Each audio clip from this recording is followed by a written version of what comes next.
tough. Yes. You're going yes?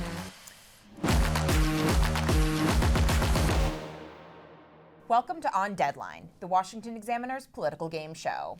I'm Tiana Desher. And I'm Christian Daytok. Each week we discuss the latest, biggest, and breaking news. We give our opinions on the news of the week, and you get to decide in the comments with whom you agree. Don't forget to like, subscribe, and share this video with your friends. We kick off this week's episode Above the Fold. Christian, Above the Fold, what is the biggest story here? I believe it is the Trump-Gaza deal that, shockingly, we're about a week in, has held. Does this secure Donald Trump's Nobel Peace Prize, or is the deal still at risk of falling apart?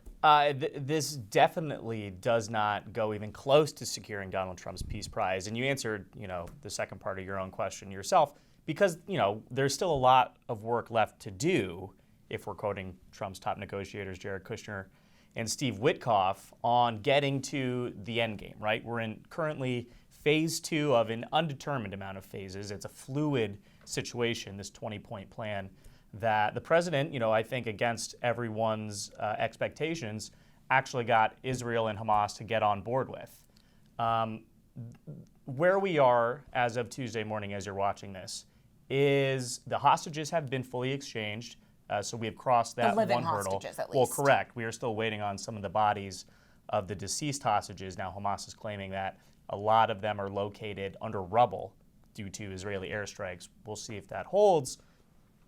But the violence has started to pick back up again. Both Hamas executing Palestinians in Gaza. There is some reporting that this is sort of a local power play of, lower tier Hamas members, disobeying leadership and trying to show other rival gangs or criminal enterprises in Gaza that they're not getting out of there once, we progress through the ceasefire. On the other hand, the IDF has resumed airstrikes because of these executions and the violence being perpetrated against the Palestinian citizens. Aid is starting to flow back into Gaza, but we are not, to quote George W. Bush, declaring victory here, right? Mm-hmm. I think to answer your actual question, if Donald Trump is able to, one, end the war in Gaza, move the Palestinians toward a place where you could even consider them for statehood recognition because they are a government that is not government. Hamas. Yeah, they're not governed by a terror group. I mean, I think it would be hard to argue against him securing the Nobel Peace Prize at that point in time. But again, we're at like step 2 of maybe 40 in that process. Now, that being said, I mentioned Steve Witkoff and Jared Kushner. They did an interview with 60 Minutes over the weekend, and I just think it's kind of interesting the way you hear them talk about the other players in the region, specifically Qatar, compared to traditional U.S. diplomats. What role have Witkoff and Kushner played here in terms of, one, getting this deal, or at least the initial framework of the deal, across the finish line, but also sort of, the role they're playing in drawing fire for how Donald Trump is pursuing this peace process? So, as evidenced by the clip here from 60 Minutes, the witless Steve Witkoff does not understand what his job was, and he doesn't actually understand why Trump succeeded, where other presidents have tried and failed for 50 years.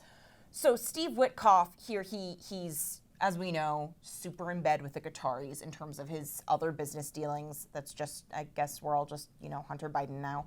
But the real issue here is that he mistakes strength for being a liability. So blaming, again, I can't believe Barry Weiss's CBS, everyone said it would just be Israeli propaganda, and here you have Leslie Stahl calling the Qataris the peacemakers. No, there were 2 fundamental turning points for this war and how we brought everyone to the table. Because remember, it's not just Hamas and the Israelis, it's all the regional stakeholders. It's the Saudis, it's the Jordanians, everyone. That was the U.S.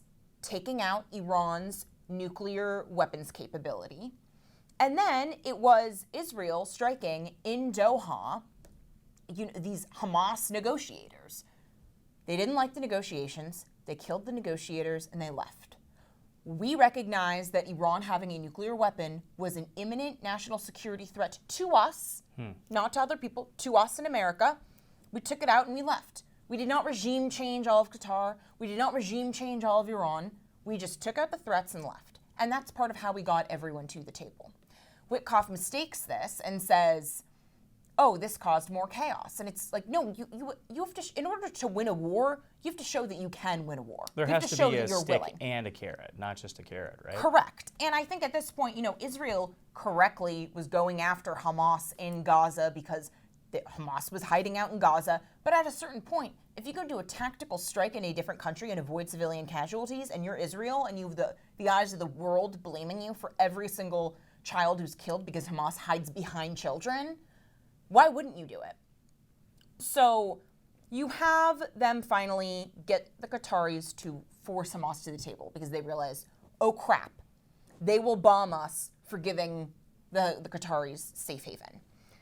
Now, I find it really interesting, the international pushback and alliances that have been built here. The Saudis immediately, on day one, were warning, you do not want Qatar to be the center of this deal because Qatar is very much still, embedded. There's a lot of these Wahhabist extremists embedded in the Qatari government in a way that MBS is totally extricated from the Saudi government.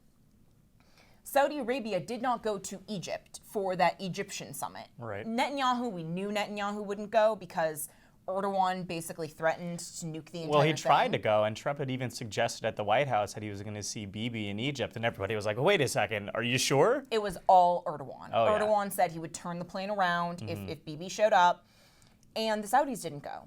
Saudi signs a mutual defense guarantee with Pakistan earlier this week. And now you've Saudi and UAE, we have reports saying that the Gaza plan is danger, not because of Israel, because Hamas still will not disarm. What does this tell us all? It tells us that the regional stakeholders who matter are firmly in Israel's camp. You have Trump saying, I talked to MBS yesterday, and the Saudis are saying they want to do the Abraham Accords. And also, you have more clandestine documentation being released that shows the Saudis never stopped militarily allying with the Israelis. Yeah. They can't officially have diplomatic relations, but it is a case of enlightened despotism where, so what if the population doesn't want this? MBS does, and that is kind of, it goes to give the central lie of neoconservatism. Sometimes the best way to achieve liberal progress is through illiberalism, not through democracy promotion. Yeah, illiberalism with a very hefty financial incentive for regional players to get on board with, right? Exactly. Capitalism. Yeah. We all win, baby. So, Christian. Yes. I don't think Witkoff gets this. I think Jared does, and Jared Kushner, I think Jared Kushner, I at least give him a lot of the benefit of the doubt because he was the architect of the original Abraham Accords, and it's under his purview the final Gaza deal was able to make it across the finish line. What do you think Trump has learned from this? Do you think Trump understands why he is winning? And how does this apply to these recent reports and, in some cases, public statements of Donald Trump teasing regime change in Latin America? Yeah, it's sort of difficult to assess what lessons President Trump has gleaned because on the one hand, apart from Gaza, there really are two theaters of war that the president is actively monitoring. The first, of course, is Russia-Ukraine, which, in case you haven't been paying attention, we're kind of back to where we were about 2 months ago.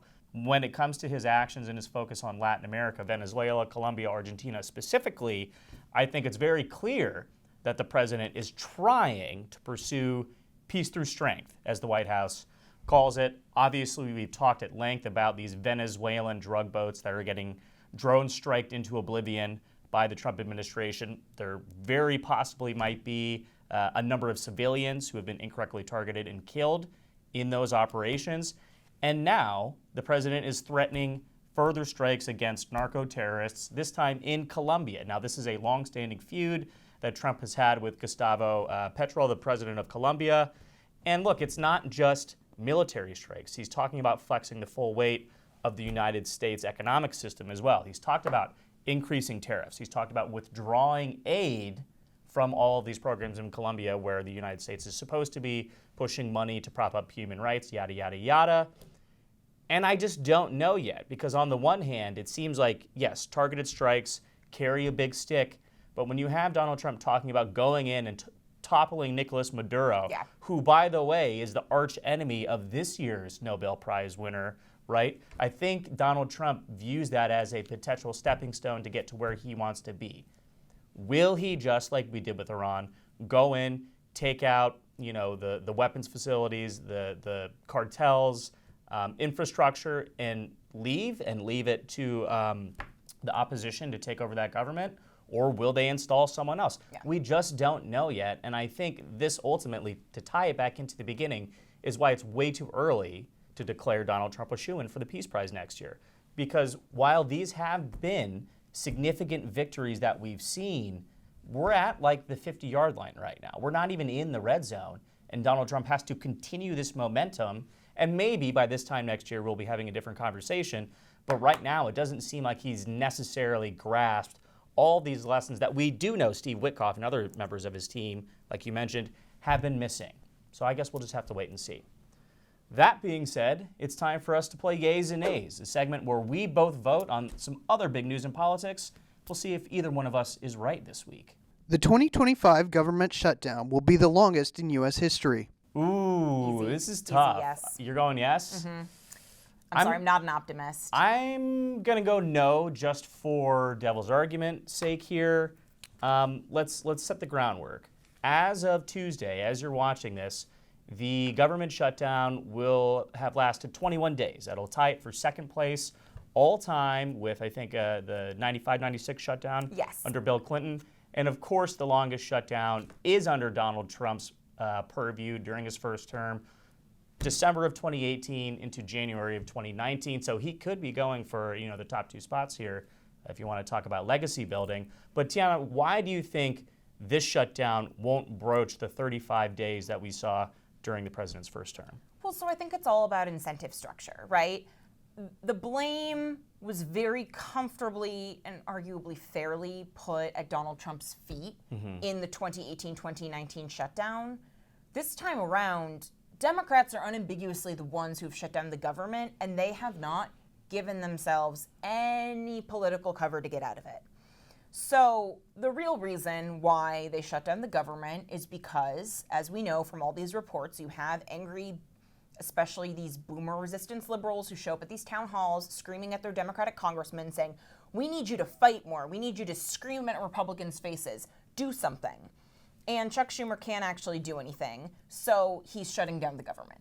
They tried to make it about Obamacare, which is something that 1% of the population thinks is the most pressing issue in the country. They do not care about health care. It is not a top 10 issue. Furthermore, what they want from Obamacare so on the merits, they want to spend an extra $1 trillion over the next decade to help ensure coverage for 2% of the population. So you're sacrificing everyone who works in the federal government, everyone who benefits from the federal government for 2% of the population, which is just a very bad political trade-off.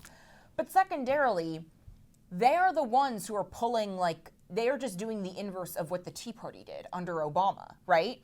Republicans passed a clean funding bill that would maintain Biden-era spending levels, right? Which I think are way too high, but whatever. Whoever passes the clean spending bill is the one who wins. And Democrats are holding the government hostage in order to overturn something that happened in regular point of democratic order. If they wanted to, again, as I have said a billion times on this show and elsewhere, I think there are very real congressional or constitutional overreaches Donald Trump has made during this term. The first and foremost are the IEEPA tariffs, which is clearly a violation of Article 1 powers, reserving the right to impose import duties. That's Congress's job, not the president's. If you wanted to make it about that and say, hey, Mike Johnson, I know you're blocking all of these votes on overturning the tariffs.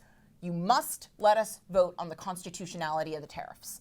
That, I think, would be noble and good, and then you could make an actual case you are standing up against Trump being, overreaching in his power. Instead, you're doing it over a normal reconciliation bill that was passed without changing any of the procedural rules. That is just called you're just butthurt about democracy. And so all of this is to say, Donald Trump has we'll see what happens with this Gaza deal, but he's just putting points on the board right now, being an international peacemaker, the split screen of Trump and Egypt, getting back the hostages, bringing potentially, hopefully, solving the Middle East. The split screen is Chuck Schumer yelling about Obamacare. I mean, I would hope for the staffers' sake and for all the federal workers who are not being paid, who if you don't believe that their jobs are important or whatever, go through the normal point of order to do layoffs or to downsize departments. Do not just, while people still have to pay rent and pay their bills, not pay them. Because right now, Chuck Schumer and Hakeem Jeffries are being paid, and the people behind them are not. You know, what's interesting about this is I was saying that no, this won't end up being the longest shutdown in U.S. history, just to make the argument for, the good of you guys at home and your enjoyment. But I think I've actually talked myself into it at this point. And it's a question of strategy. It's not necessarily a question of optics or actual policies here. Let's talk about a couple of dates. October 18th, no King's Parade here in D.C. and at cities across the country. The White House and congressional Republicans had sort of circled this as the time for Democrats to give up this fight and fund the government and then engage in negotiations on extending these healthcare tax credits like the White House has been talking about for the last 3 weeks, essentially. And on top of that, a lot of the warnings that the White House and Donald Trump, Caroline Leavitt in particular here, has made over the last 2 weeks about, if Democrats don't vote to do this, then these people are going to be impacted. I'm talking specifically about paying U.S. military service members and food access through either the WIC program or the SNAP program. That's a big one they were talking about on Monday. You don't think you would ever hear Republicans talking about we need to protect funding for SNAP, right? What year are we living in? And the White House keeps, covering up these errors, essentially. They've bailed out the WIC program, pulling tariff revenue from the IEEPA tariffs. The president signed an executive order last week ordering DOD to just find money, which they're pulling from the R&D department, essentially, to make sure that military members don't miss their paychecks. They're probably going to do a bailout of the SNAP program if you connect the dots and follow through on their patterns here. And then on top of that, they're starting to recall some of these furloughed employees to conduct services and put out information that the government usually puts out on a monthly basis. Put out a makeshift CPI report 5 days before the Federal because Reserve they meeting need those numbers to keep up their messaging and essentially to, yes, move the federal board to continue lowering interest rates, but to assure private sector business leaders and investors, all these people who are critical to this big Trump economic revival that we've heard about for 9 months, if they get cold feet at the end of the year because the U.S. government isn't putting out economic data, that's going to ruin everything for the Trump administration. So I view it... third world stuff, not getting government authorized economic data. Exactly. So I view right now the Democrats as having nothing to lose.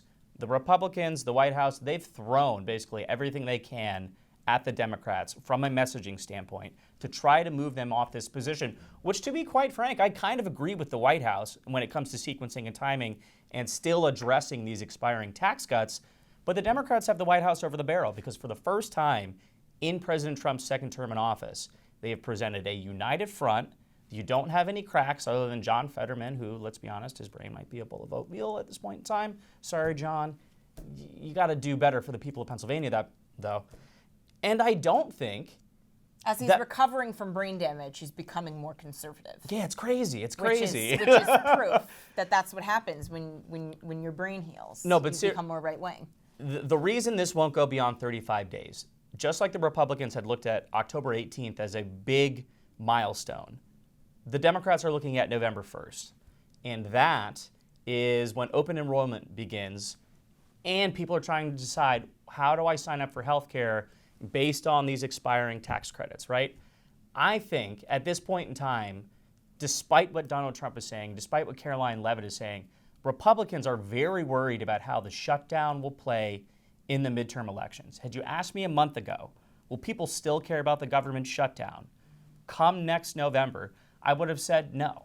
If you had asked me 2 weeks ago, who's winning the messaging battle, I don't know, they said, well, based on the polling, it kind of looks like the Republicans are winning, or that they're at least holding, and based on history, which tells us that, one, Republicans generally bear the blame for the shutdown because they're the party that wants to limit the government, and two, Republicans, especially when they are in control of the White House and both majorities in Congress, bear the full responsibility for the shutdown in the public's eye.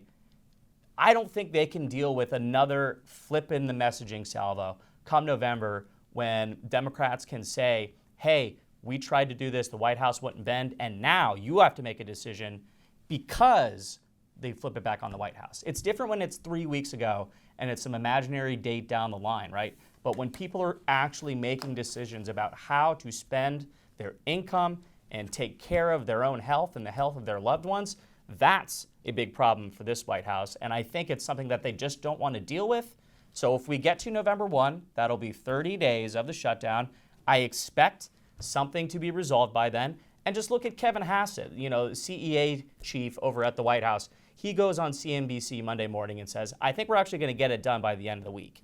And that's different than what he had said the last 2 weeks. I trust Kevin to a degree to at least be a temperature check for what the White House is thinking. Oh, yeah. So therefore, I think there's no way this goes beyond the 35 days. Can I just say, Please. It's remarkable to me that the year kicked off with like the left-wing energy was free Luigi. Mangione, we yeah. love Luigi Mangione, this dude who is famous for literally no other reason than murdering United Healthcare CEO. And the year is ending for the left with please bail out the insurance companies, because that's all the ACA subsidies are. Yeah, yeah. Now it's time for us to fill in the blank. The Pendleton fiasco foreshadows blank for Pete Hegseth. It foreshadows. Okay, how internet trolly do I want to get here? Because on the one hand, I think it foreshadows nothing for him because it continues a long pattern of being a completely unserious person. But this one is bad because, in case you weren't paying attention, and Tiana is our resident SoCaler here, our former SoCaler. She lives in D.C. Don't worry about it. Refugee from Gavin Newsom's taxes and crime. The Pentagon was doing, as a part of their big America 250 celebrations, an event at Camp Pendleton in Southern California where they decided, for some brilliant reason, it would be super sick to fire live munitions over Interstate 5, which, in case you didn't know, is one of the most busiest interstates in the world, and it connects all of California coastline. Yeah.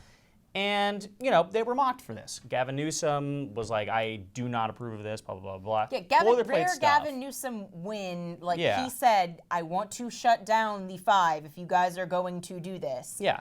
And the White House was like, no. Yeah, they made fun of him. Then what happened, Christian? During this celebration, some of the munitions exploded over the interstate, raining down debris and shrapnel on cars, including several members of Vice President J.D. Vance's protective Secret Service motorcade, considering he was there to attend the service. It's just one of the dumbest things I've ever seen. It's quite literally shooting yourself in the foot. Yeah. And like I mentioned, this just goes to show Pete Hegseth is running the Department of War or the Department of Defense, however you want to call it. I'm saying that so they don't sue me like the AP. He's running it like a reality television show. And I think Donald Trump is willing to put up with tons of buffoonery. Just look at DHS, just look at Commerce. As long as you follow his orders and you sort of act as a meat shield to soak up fire from the media on a bunch of this, these shenanigans that the administration is carrying out, Trump's okay with you. But when you start to do things that make this specific institution look like, there's a bunch of clowns driving the tiny little clown car, he's going to get pissed off, especially at a time where it's typical, where you start to see turnover among the cabinet members. Could it be Kristi Noem, who's, taking fire for, yes, ICE raids in general, but one in particular in Texas where ICE went to the wrong house, detained people, and killed the family's dog?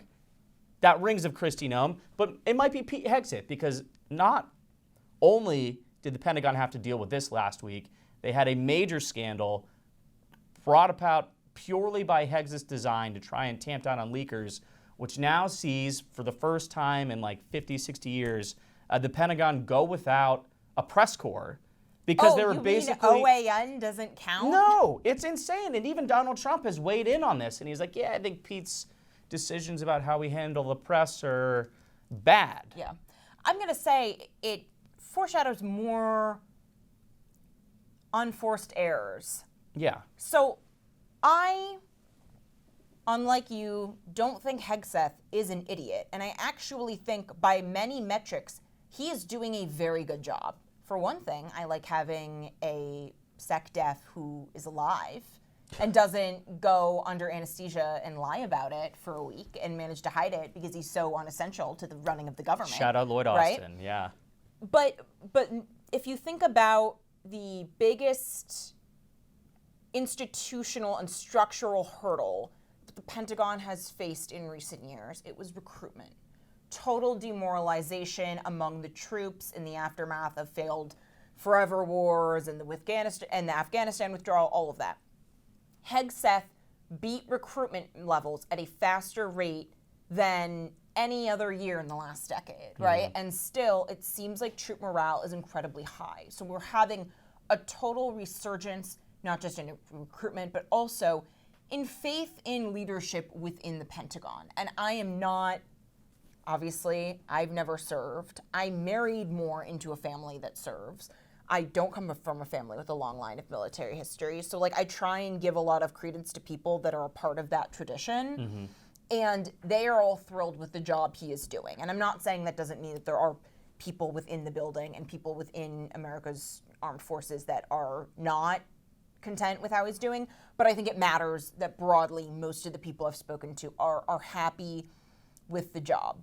Clearly, you know, we pulled off, again, the thing I think Trump deserves the Nobel for, taking out Iran's nuclear weapons capability.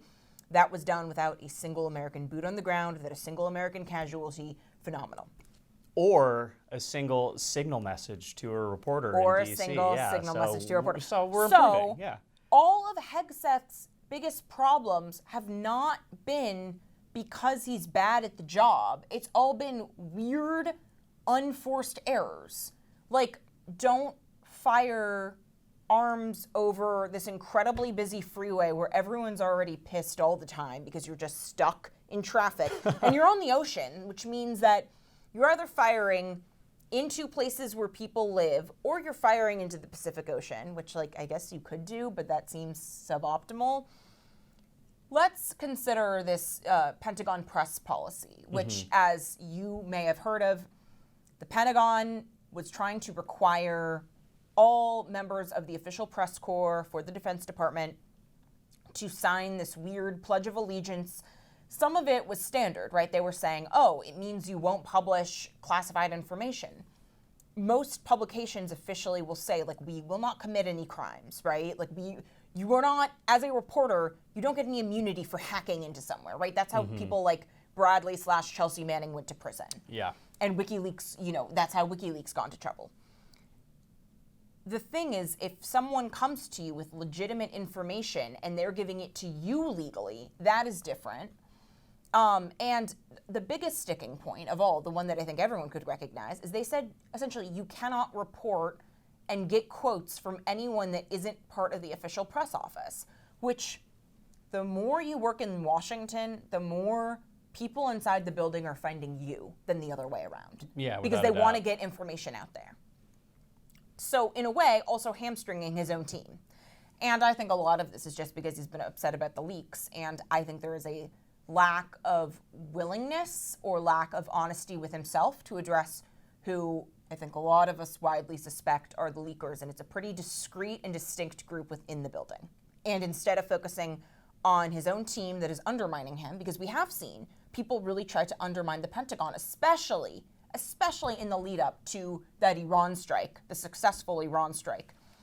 We saw people in the building trying to undermine Pete Hegseth. And instead of doing the mass firings, you know, you got one round of leakers fired with Dan Caldwell and such, but there hasn't really been another string of firings. And I think this is one where you need to bring out your inner, like, circa 2004 era Trump and, like, go more like you're fired instead of focusing on the press corps that's just doing its job.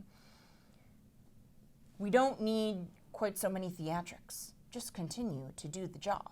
And like I think American Peace Through Strength, the actual things we do, they speak for themselves. You know, like when we take out the little dinghies filled with cocaine and fentanyl and we just bomb them into oblivion, like there's the sign. You don't need to put up too much of a face when the job speaks for itself. Yeah, I will definitely concede you the point on the recruitment numbers because they're through the roof, and it's clear, you know, to an extent, Donald Trump is using Pete Hegseth like a mascot for the armed services, essentially, to try and convince them that, no, we're employing this quote-unquote warrior ethos again. I'm just not so sure if someone else wasn't running the department that the recruitment numbers wouldn't still be up because of a sense of patriotism Is it a Trump thing whatever. or is it Hegseth? Yeah. Hegseth thing? Also, I would assume it's not Pete Hegseth, you know, on the computer in Adobe Premiere making all of these crazy recruitment hype videos over like the latest, you know, trap beat to go viral on Spotify. I got a feeling that's someone lower down the rung. So will there be a drop off? Maybe we'll get a chance to see.